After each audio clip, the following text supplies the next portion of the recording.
வணக்கம். அம்மா நல்லா இருக்கிறேன். என் பிள்ளைங்க நீங்கெல்லாம் எப்படி இருக்கிறீங்க? அம்மா வீட்டில் இப்போ என்ன சமையல் செய்ய போகிறேன்னு பாருங்கள், உங்களுக்கும் காட்டுறேன் வாங்க. இன்னைக்கு வந்து பருப்பு நெய் கடையில் கடைஞ்சிட்டு சேப்பங்கிழங்கு எண்ணெயே இல்லாமல் குழகுழப்பு இல்லாமல் அம்மா வறுக்க போகிறேன். உங்களுக்கு காட்டுறேன். செய்யலாமா வாங்க. கிராமு தோரம் பருப்பு எடுத்துருக்கிறேன் அம்மா. இந்த பாருங்க 100 கிராம் தோரம் பருப்பு கழுவி சுத்தம் பண்ணி வச்சுக்கிட்டேன். இப்போ பார்த்தீங்கன்னா இதில் ஒரு 1/4 டீஸ்பூனு மஞ்சள்தூள், ஒரு 1/4 டீஸ்பூனு சீரகம் அதை கொட்டிக்குங்க. கொஞ்சோண்டு பொடி வெங்காயம் வச்சுருக்கிறேன், அதையும் போட்டுக்குங்க.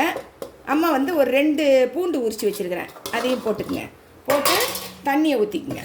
தண்ணியை ஊற்றி நீங்கள் எப்பயும் தோரம் பருப்பு சாம்பாருக்கெலாம் வேக வைப்பீங்க தெரியுமா, அதே மாதிரியே வேக வைங்க. இந்த மாதிரி நம்ம சாம்பாருக்கு வேக வைக்கிற மாதிரியே வேக வச்சுக்கோங்க. இதில் வந்து இப்போ உப்பு போட்டுக்குங்க, கொஞ்சோண்டு பெப்பர் பொடி. இதை வந்து இப்போ நீங்கள் என்ன பண்ணிங்கன்னா குழன்னு கரையக்கூடாது, கொஞ்சம் திப்பியாக கடைஞ்சிக்குவோம். கட்டியாகவும் இல்லை தண்ணியாக வந்து அதை ஊற்றி சாப்பிட்ற அளவுக்கு இந்த இடத்துக்கு இதை பாருங்கள், இந்த மாதிரி கடைஞ்சிக்கங்க. 2 காஞ்ச மிளகா கிள்ளி வச்சுக்கோங்க. ஒரு 1/4 டீஸ்பூன் கொஞ்சோண்டு சீரகம் வச்சுக்கோங்க. கடுகு உளுத்தம் பருப்பு வச்சுருக்கிறேன். 1 பெருங்காயம் போட்டு தாளிச்சிக்குவோம். கருவேப்பிலை போட்டுக்குங்க.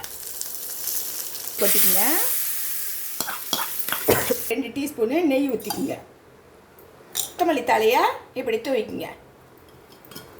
இந்த பாருங்கள், சூப்பரான நெய் பருப்பு கடையில் சூப்பராக இருக்கும். இது சுட சாதத்துக்கு போட்டு சாப்பிட்டிங்கன்னா அவ்வளோ அருமையாக இருக்கும் இந்த நெய் பருப்பு.